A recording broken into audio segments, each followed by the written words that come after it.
প্রিয় ভাই বোনেরা, অন্তর্বর্তীকালীন সরকার আগামী ফেব্রুয়ারি মাসে জাতীয় নির্বাচন অনুষ্ঠানের সিদ্ধান্ত জানানোর পর নির্বাচন কমিশন যথাসময়ে নির্বাচনের তফসিল ঘোষণা করবেন। জনগণের বহুল প্রতীক্ষিত এই নির্বাচনে অংশগ্রহণের লক্ষ্যে গণতান্ত্রিক আমি জনগণকে সঙ্গে নিয়ে বিএনপি সম্ভাব্য সকল প্রস্তুতি সম্পন্ন করছে। এর অংশ হিসাবে দেশের ৩০০ সংসদীয় আসনে বিএনপি দলীয় প্রার্থী কিংবা বিএনপি সমর্থিত প্রার্থীরা মনোনয়ন চূড়ান্ত করার প্রক্রিয়া প্রায় চূড়ান্ত ধাপে রয়েছে। জনসমর্থিত এবং জনপ্রিয় দল হওয়ার কারণে প্রতিটি নির্বাচনী আসনে বিএনপির একাধিক যোগ্য প্রার্থী মনোনয়ন প্রত্যাশা করছেন, করাটাই স্বাভাবিক। একটি রাজনৈতিক দলের জন্য এটি অবশ্যই গৌরব এবং সম্মানের। দেশের প্রতিটি সংসদীয় আসনে বিএনপির একাধিক যোগ্য এবং জনপ্রিয় প্রার্থী থাকা সত্ত্বেও প্রতিটি মানুষকে নিশ্চয়ই মনোনয়ন দেওয়া সম্ভব নয়। ভিন্ন রাজনৈতিক দলের যারা ফ্যাসিবাদ বিরোধী আন্দোলনে আমাদের সঙ্গে রাজপথের সঙ্গী ছিলেন, এমন প্রার্থীকেও বিএনপি সমর্থন দেওয়ার সিদ্ধান্ত নিয়েছে।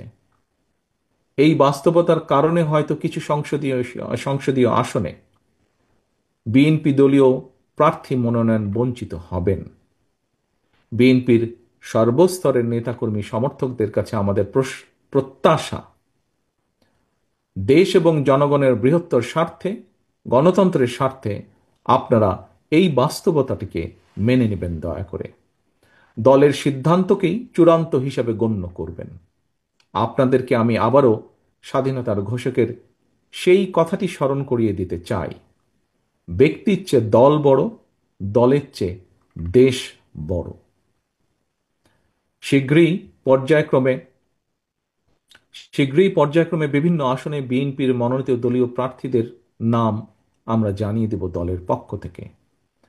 দল যাকে যে আসনে নমিনেশন দেবে বা দেয়, অনুগ্রহপূর্বক তাকে বিজয়ী করে আনার জন্য ঐক্যবদ্ধভাবে প্রত্যেকে বাংলাদেশ জাতীয়তাবাদী শক্তিতে বিশ্বাসী প্রতিটি মানুষ দয়া করে কাজ করবেন।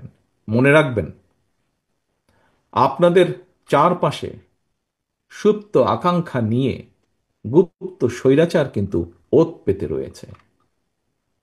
সুতরাং আপনাদের নিজেদের মধ্যে রেষারেষি, বিবাদ, বিরোধ এমন পর্যায়ে নেওয়া ঠিক হবে না যাতে করে প্রতিপক্ষ আপনাদের মধ্যেকার বিরোধের সুযোগ নিতে পারে।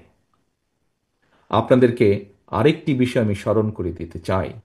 প্রতিটি সংসদীয় আসনে বিএনপির একাধিক প্রার্থী, আপনারা যারা নিজ নিজ এলাকায় জনগণের সমর্থন পেতে গণসংযোগ করছেন, আপনারা সবাই কিন্তু শেষ পর্যন্ত শহীদ জিয়ার অনুসারী, খালেদা জিয়ার সৈনিক, বিএনপির কর্মী, ধানের শীষের সমর্থক। মনে রাখবেন, ধানের শীষ জিতলে আপনি জিতেছেন বা জিতছেন বা জিতবেন।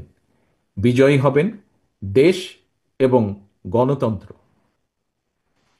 সবশেষে নেতাকর্মীদের প্রতি আমার আহ্বান, স্বাধীনতার ঘোষকের প্রতি অমর্যাদা হয় দেশ এবং জনগণের জন্য মাদার অফ ডেমোক্রেসির অবদান প্রশ্নবিদ্ধ হয়, আপনারা এমন কোনো আচরণ দয়া করে করবেন না। সারা দেশে বিএনপির লাখো কোটি সমর্থক বিব্রত হয়, আপনারা কেউ এমন কোনো আচরণ দয়া করে করবেন না। আপনারা জনগণের সঙ্গে থাকুন, জনগণকে সঙ্গে রাখুন। আপনাদের সামনে আমি আবারও সেই স্লোগানটি উচ্চারণ করতে চাই, ভোট দিলে ধানের শীষে, দেশ গড়ব মিলেমিশে। সবশেষে আমি বিএনপির ওয়েবসাইটের মাধ্যমে অনলাইন পেমেন্ট গেটওয়ে কার্যক্রমের শুভ উদ্বোধন ঘোষণা করছি।